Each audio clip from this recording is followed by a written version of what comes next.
an Islamic hudna, which is a temporary peace deal just to regather and continue the war at a future date, even 10 years later.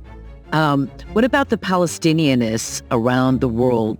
Part of that ideology, they've all been demanding a ceasefire since the day after the war began, since October 8th. Are they in the streets celebrating this momentous day and this turn of events? How do we get here? Who's responsible for bringing about this peace deal that has been an ongoing goal for 50, 60, 80 years, and finally with Prime Minister Benjamin Netanyahu and President Trump and his team, we've been able to achieve something, or they have, that's never been contemplated before, and that is Hamas, or the Palestinians, actually being defeated in a war and not treated as victors or co-partners in negotiations. So there's a lot to examine here. I'm going to have Rabbi Pesach Wolicki, who is on the ground. He's in Israel. That is where he lives. And I'm going to have Clifford May, who is founder and president of the Foundation for the Defense of Democracies. And I have more guests coming up in the rest of the day. So we will see what everybody has to say. And at the very least, we should be praising God for this first step in getting the last of the hostages back, come what may after that. Here we go. Pesach Wolicki, thank you for joining me on this historic day. Give me your analysis of what has just happened with this peace negotiation. Well, first of all, I, like everyone else, every other sane, moral, ethical person in the world and every Israeli citizen certainly is eager to see all of the hostages come home to their families and have that nightmare end. At the same time, we have feared from the very beginning of the war, and I've written about this repeatedly in my columns in the Jerusalem Post and spoken about it many times, that there's no way, and I said this early on in the war when Israel first declared that there were two primary goals to the war. Two primary goals: the destruction of Hamas as both a military and governing body, and the release of all the hostages. And I wrote a column at the time, and this is all the way back in early 2024, where I said there's no such thing as having two primary goals. And at some point they come into conflict with each other, and you have to choose which one is primary. And the danger has always been that we would stop short of destroying Hamas completely on the altar of getting all of the hostages back, because there's no way in the world that Hamas would ever release all the hostages and agree to lay down its weapons and cease to be both either a military or governing entity. And there's kind of been a bait and switch here, because Trump's plan was not, if you read it, was not really even a deal with Hamas. It was terms of surrender to be imposed on Hamas by the Qataris and the Turks and the Egyptians, who were in cooperation with the Americans, and basically saying to them, it's over, release everybody. We're now taking over the Gaza Strip. Hamas can have no role in the governing of the Gaza Strip. Even the Palestinian Authority can have no role until they undergo significant reforms that will take years. And if you read the plan, that's what it is. It's really the terms of the defeat of Hamas. But then it turned into a negotiation over the last few days, and suddenly Hamas had an option not to accept it. And now Hamas is saying they've accepted it, but we're not really getting any of the terms, because Hamas is still saying that they have not agreed to lay down their weapons. And although if you listen to what the Americans are saying, they're kind of obfuscating the point. I really fear that Trump is so desperately seeking a win here and something that he could call peace, that that we're going to have a forced end to the war, meaning forced on the Israelis, with the hostages coming home. And then what's going to happen is that the Israelis are going to seem, either petty or bloodthirsty when they want to go back and finish the job with Hamas, or the Israelis back out of ending the war short of the destruction of Hamas. Because the way this could play out is that because Hamas has said repeatedly, and they even said it today, that they will only agree to release all the hostages if they get a guarantee from President Trump that this means the end of the war. But there's no way Israel can agree to that, because Israel cannot agree to a war, to the end of the war with Hamas remaining in power. So I'm very concerned about this. There's a lot of open-ended aspects of this that leave open the possibility that everything we feared all along is going to come true, and that is that this war will not end with the destruction of Hamas. It'll not end with the defeat of Hamas. Let me explain why that's so important. It's not just a matter of how much have we degraded Hamas and have we gotten them to the point that they no longer pose a threat. That's not what it's about. What it's about is, if you take the big picture and you ask the big question, how are we ever going to get to a point where we're living in peace with our neighbors here in Israel, where the quote-unquote Palestinians, the Arabs who live in this land, are willing to live here peacefully? Well, the lesson that we've learned over and over again in the 20th century, we learned it in World War II with the Germans and the Japanese, but we also learned it in Israel. After the Six-Day War and the Yom Kippur War, where Israel had unequivocal victories, and the Arabs had, at that point, there was a period of time where they didn't really believe they could destroy Israel anymore. We had the most peaceful years in Israel's history. The most peaceful time in the history of the state of Israel between the Yom Kippur War and the Camp David Accords, where Israel started giving up land for peace, which the Arabs view as weakness. And I bring up Germany and Japan in World War II because this really gets to the heart of the matter. People say, "Oh, you can't destroy an ideology." It's not exactly true.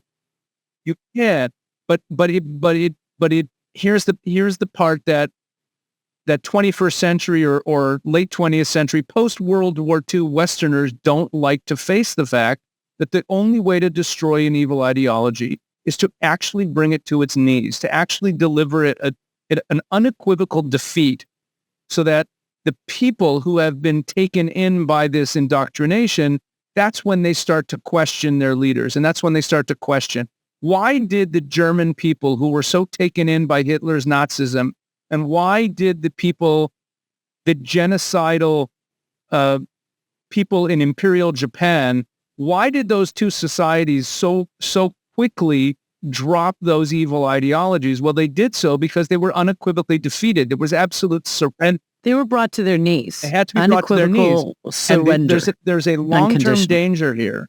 There is a long-term danger here in the Hamas ideology being able to perpetuate itself and declare victory and not suffer any loss of support by the people they've indoctrinated if this ends with anything other than a complete defeat of Hamas. There's a moral failing here, Elizabeth. There's a moral failing in the fact that the Western world post-World War II no longer seeks to destroy evil.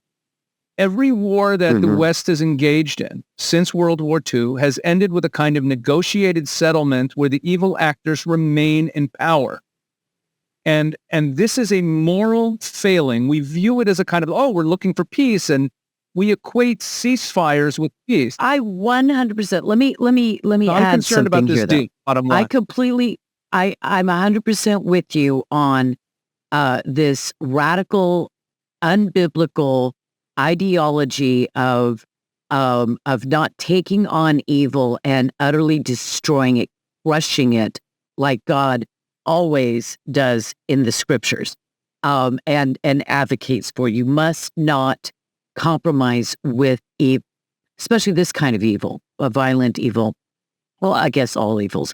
But what I would say is this, is that I don't believe that President Trump thinks that, I think that the difference between President Trump and all the presidents preceding him is that he went into this negotiation, or his people did, his representatives, knowing and agreeing absolutely that Hamas is a terrorist jihadist organization, and that instead of treating them like, say, Yasser Arafat was lauded and lifted up, he was a terrorist, but yet we brought him to, the White House, and there's shaking of hands, and he never, ever, ever changed his stripes. He should never have been allowed into the United States or at the UN. Let me say, I believe that this is just a wily negotiation by President Trump. In other words, he's going to get the hostages home. And if Israel has to go back in to take down Hamas because of whatever occurs, they're going to be allowed to do so. That's my thinking. I hope you're right. But here's where I'm skeptical. Here's where I'd push back on what you're saying and what I think is happening here. I don't believe, again, Hamas has said this over and over again, including in the last 24 hours, that they will never agree to release all the hostages unless they have a guarantee that this is the end of the war. Now, taking into consideration what you just said, what I believe is happening here, for all the positives that you just said about President Trump, which I agree with, we also have to be clear-eyed about the problematic nature of his trusting relationship with both the Qataris and the Turks. He has this thing for Erdogan where he sees him as a rational actor and he sees him as someone he can work with. And what's happened in these negotiations, the big breakthrough, so to speak, is that Erdogan and Qatar guaranteed, apparently, before the revealing of the 20-point plan, that they would implement this. If you read the 20-point plan in there, I believe it's Article 16 of the 20 points, if I remember correctly. Forgive me if I don't remember the numbers. But somewhere in that plan, it talks about how the disarming of Hamas will be carried out by some new police force, some security force that is going to be overseen by the Jordanians and the Egyptians. Now, that's a very nice concept. But let's be straight with each other here. Donald Trump could have been told by Erdogan and the Qataris, don't worry about Hamas, we'll take care of disarming. If he heard that from them, he might trust them. I don't trust them, but he might trust them. And that would put us into a very dangerous situation, because if there is a commitment that the war is over when the hostages come home, and then Israel says, wait a second, we can't still have Hamas in control. They're not willing to disarm. And Israel insists on going back in. I'm going to say it again. Israel could easily be painted, even by the Trump administration that doesn't want to see their precious peace deal fall apart. They could be painted as warmongering and petty. You already have your hostages. Hamas is so traded. Wait a minute. Pesach, they are painted as genocidal, Nazi, the Trump administration might. I'm worried. I don't have as positive a view of where Trump is right now because of his relationship with the Qataris and the Turks, which I find extremely problematic. Bottom line is this: either this deal is going to fall apart before it even gets off the ground in the next little while, because Prime Minister Netanyahu still has to present the terms of the agreement to his cabinet. So they're not even really public yet. We don't know what was actually agreed to. We don't. It's very worrisome, because that indicates to me that there's things that were agreed to that really throw Hamas a lifeline. So I'm thrilled. I know I'm what thrilled you're. with Look, the prospect of the hostages coming home, but I am extremely concerned that Hamas is being thrown a lifeline by this deal, and that it will mean that we do not actually finish the job. I think Trump has been. By the way, you're in Israel. You're on the ground. You have much more at stake here, you and everybody else in Israel, than anybody 2,000, 3,000, 5,000 miles away. So I respect your opinion and your concerns. I really do. And I believe this is a hudna. I was just talking to Cliff May. I think it's a hudna, just like he does. This is a temporary peace for Hamas. The PLO or PA is still, essentially a terror organization, and there cannot be a two-state solution, because there is no such thing as a two-state solution. So with all of those concerns, I had concerns with Witkoff going over. I had concerns right after Iran. But you know what President Trump said when this is months ago? I think it was the day after the Iran, maybe the bombing or some deal. And a reporter asked him, well, what if this doesn't fall? What if this falls through? And President Trump just looks at her and says, so whatever, it's Israel's war. It's Prime Minister Netanyahu's decision is what to do. And I really believe that's where he is, that should this fail. Now, this is my opinion. It's just my friendly pushback that should Hamas, Turkey, I cannot stand Turkey, probably despise them more than Qatar. I think President Trump is using the powers of the Middle East to bring this about, and then you go to the next stage of negotiations afterwards, and everything's back on the table. But the one thing that Israel's got is your brothers and sisters are all home. Now they've got nothing to hold over you anymore. And you're already genocidal apartheid maniacs. So it can't get worse. That's why I'm skeptical, because Hamas are, if they're anything, they're shrewd negotiators. And they will, I cannot imagine a reality where they are releasing all of the hostages. And let me read you a verse that came. I'm gonna just close with my scripture here, because last night I was literally studying Jeremiah 50 and 51, and I was reading these two verses together, 50:33 and 50:34. This is King James. Thus saith Jehovah of hosts, the children of Israel and the children of Judah were oppressed together, and all that took them captives held them fast. They refused to let them go.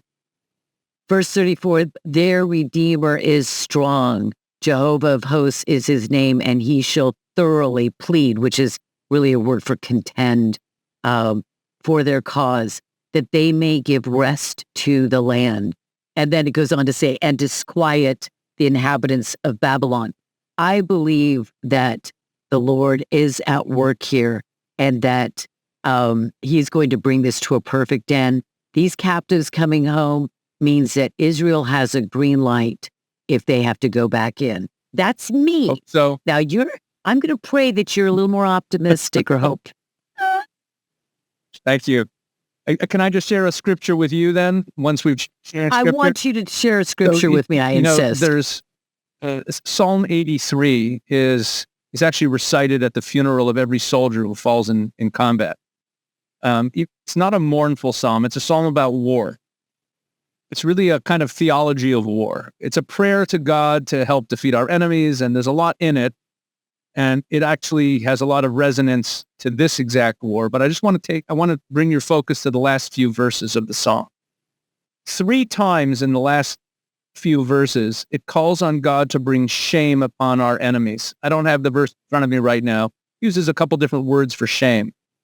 Shame, shame, shame, if you notice that. And then, so that they may know that you alone are most high over all the earth, is how the psalm ends. And the obvious question is, of course, I want to defeat my enemies, but why is it so important that I bring shame to them? When the Bible repeats something, that's how the Bible emphasizes a point. There's no italics or lines in a Bible, right? It's always through repetition. So the repetition in this psalm of asking God to bring shame upon our enemies is really about what I was talking about before, about what victory really is. Because if our enemies feel shame, it means that they understand that what they've done is wrong and they're starting to have a change of heart. That's what shame is about.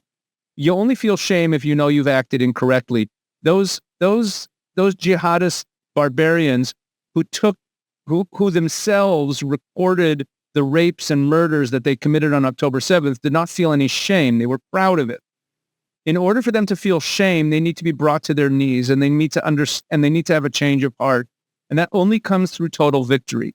Germany felt shame at the end of World War II. Japan felt shame at the end of World War II. The only way to bring them to their knees and to defeat evil is is to totally defeat it to the point that they're ashamed and they recognize what they've done is wrong.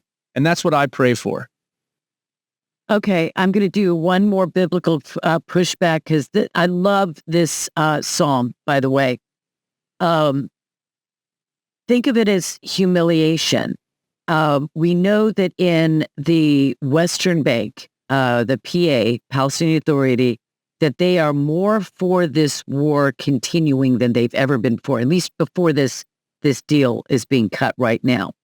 They're in the 80s, 90s that they want the war to continue. I don't have any thought that we're going to bring teshuvah. We're going to bring repentance to Hamas, to the Palestinian Authority, to Islamic Jihad, to the Palestinianists around the world that are part of this delusional ideology, because jihad is perpetual. It will never end. The caliphate must be established. The West must be destroyed, including Israel. So I don't think that that's going to happen in any deal with these people. But when I look at this psalm, it says, oh my God, make them like a wheel as the stubble before the wind. They're supposed to be actually the stubble before the wind. As the fire burneth the wood, as the flame setteth the mountains on fire, so persecute them with thy tempest and make them afraid with thy storm.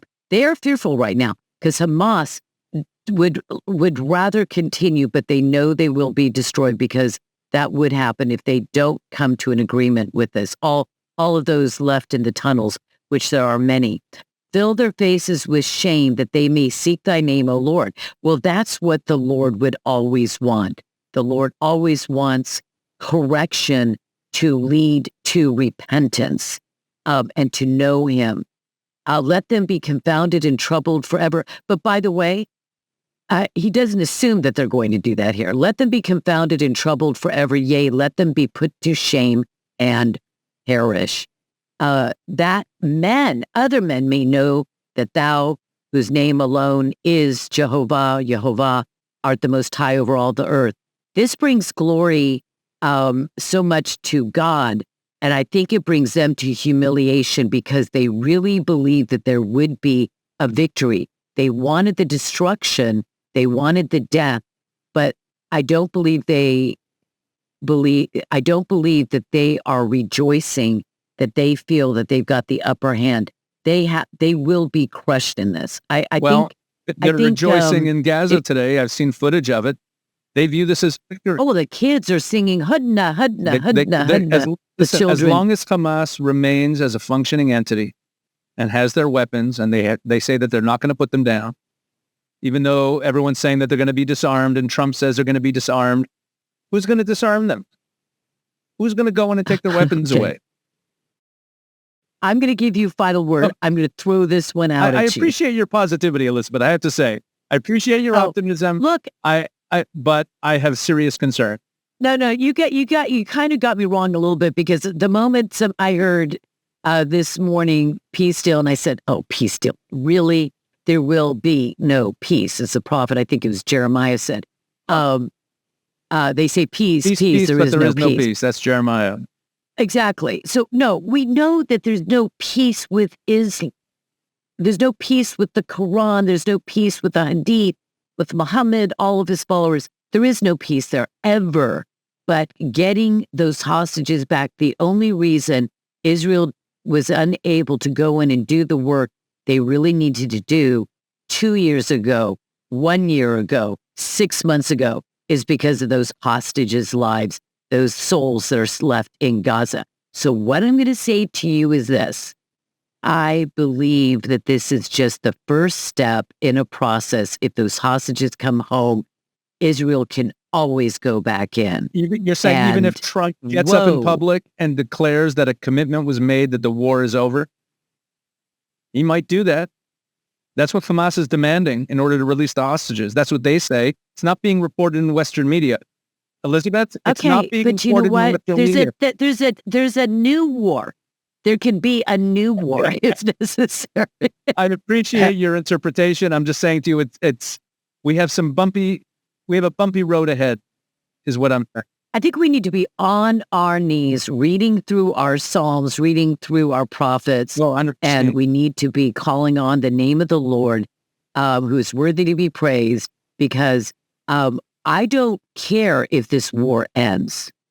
I want total destruction of and their inability to ever be able to do what they did. And I want them humiliated before the world. I want total humiliation. But the only way we're going to get that is if those hostages come home. And that's what I think is going to happen. But let's all pray. Absolutely. I agree with you on. And rejoice I agree with you on that. with my people. And let's remember that the book of Proverbs states that the heart of a king, the hearts of kings are in the hands of the Lord.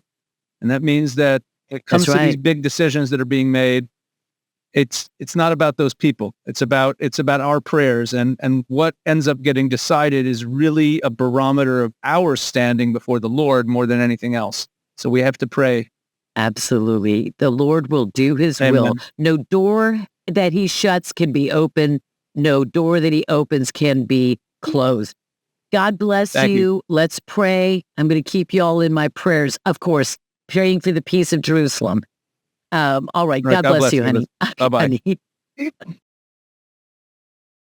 Why was this White House and this prime minister able to accomplish what no one else has been able to do since the British mandate in the 1920s?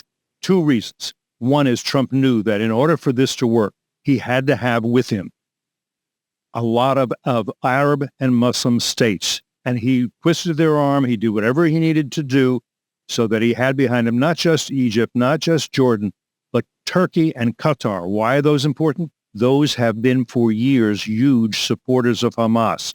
They had to be on board, and he had to tell them, I need you behind me on this peace deal. This is not Israel's peace deal. It's not just my peace deal. It's yours as well. Do you understand? That's one. Two, very important. Hamas knew that the Israeli forces were already in Gaza City. And if this didn't work, they were coming for them and they were going to obliterate them. They had to decide in the tunnels, would we rather be martyrs or would we rather leave and go to another country? The Israelis will guarantee us safe passage and fight another day. That's our choice. What do we want to do? Three, and this is really important and counterintuitive, the Israelis recently hit Hamas headquarters in Qatar, in the capital of Doha. They didn't kill the people they meant to kill. Everybody said, what a failure, what a mistake. Except the Hamas leaders in Qatar suddenly had their attention concentrated. They realized, oh, the Israelis can and will kill us too. We're not safe here necessarily. Maybe we should go along with this. There was one more thing. If you listen to the UN or the Europeans, they all said, we need a ceasefire and then the release of the hostages. If there were a ceasefire, there'd be no release of the hostages. Trump said, no. Here's how it works. I'll hold the Israelis back a little bit. But the first thing we do is we release the hostages, and then you get a cessation of hostilities. Then you get a real ceasefire. Now, the other thing, which I know you understand, but a lot of people don't, is that people say, now it's peace in the middle. It's not peace. What Hamas was able to tell themselves is this is what's called a hudna. And a hudna means a truce. And during the 1,400 years that jihad has been waged against various unbelievers, Jews, Christians, Zoroastrians, Hindus, all of the above, if things don't go well, you can have a truce with the unbelievers so that you can build back better for the next battles ahead. Now, that's what people have to understand is happening right now. And that's okay. I love those 4 points. Another thing that occurred to me is that, well, it's pretty obvious on the face of it. President Trump and also Prime Minister Netanyahu treated Hamas as the terrorists, which they are, as opposed to former presidents treating Yasser Arafat, a bloodthirsty murderer and terrorist, jihadist, as an authentic leader, and that peace could be agreed upon. If Hamas did not have their backs to the wall, this would not have happened. 100% exactly right. People have been kidding themselves for years. Everyone just wants peace.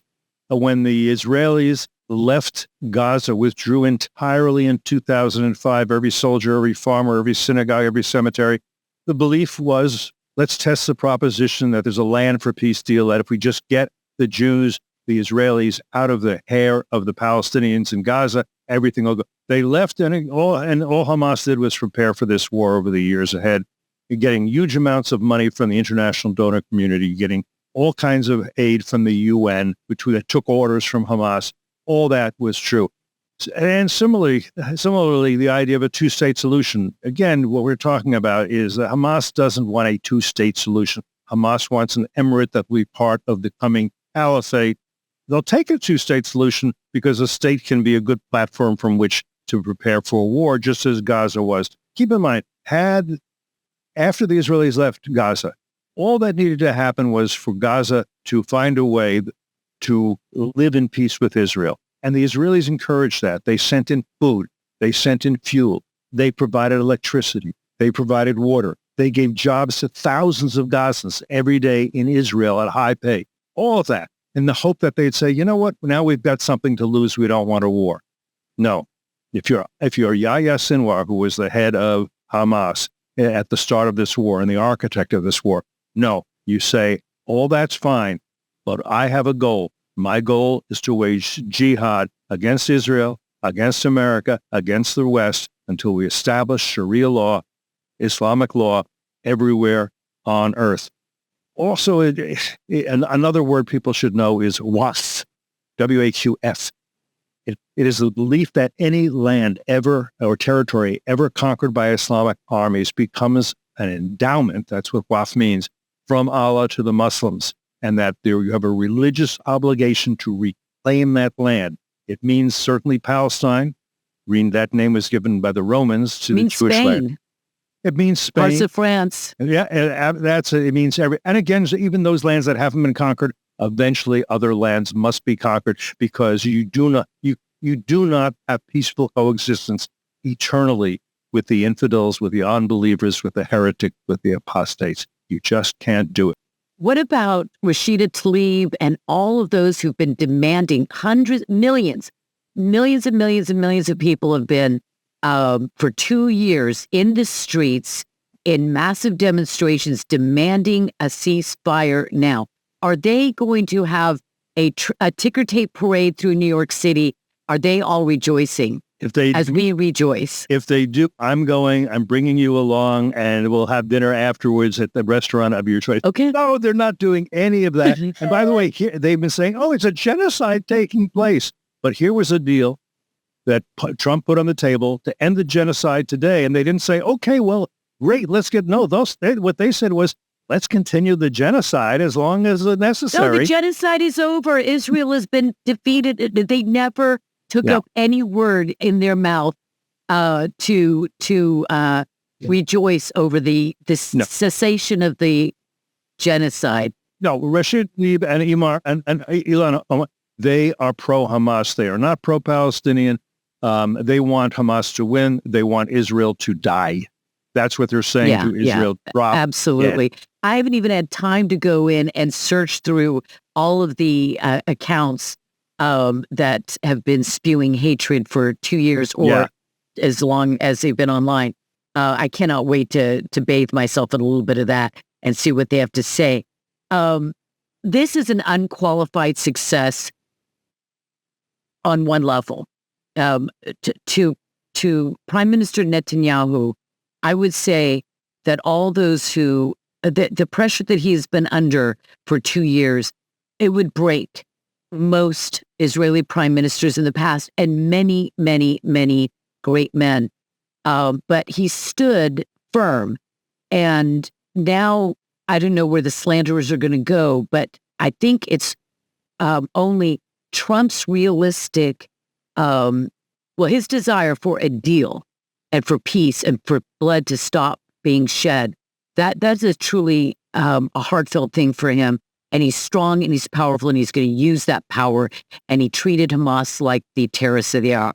On the other hand, Benjamin Netanyahu, without his fortitude, his courage, and his willingness to stand firm and fast despite even the Biden administration and, of course, the entire world being against him. Isn't this really also a great, great victory for that man and his leadership? It is, and it's very important to him as a point of his legacy. He was the prime minister on October 7th. That's a terrible thing, absolutely. But he said, we're going to get the hostages out and we're going to win this war. And I think we're very close to that. Hamas can lie, may not give up the hostages. The fat lady hasn't entirely sung yet. I think there's all Finish your song. Absolutely. And there's one other thing I should mention. What is Hamas getting? They're getting about 250 terrorists who have been convicted of murder, in some cases multiple murder, will be released from Israeli prisons. And about 1,700 Gazans who have been detained during the course of this war will be released. Most of them, I think, will not, open spas and yoga studios back in Gaza. I think a lot of them will go back to the jihad as soon as they can.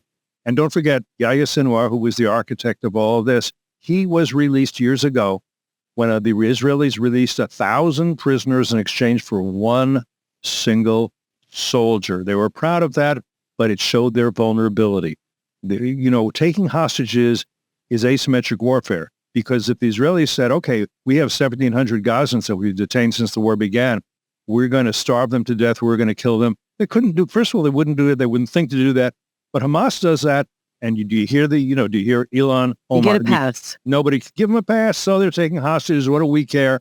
Greta Thunberg actually showed a picture of an Israeli being held hostage and starved and said, look at what's happening to the poor Palestinian. He didn't even know what she was seeing. We're going to have to come back to this. Always good to talk to you, and we'll get together again real soon. Thank you very much. Thank you, my dear. Bye. Goodbye.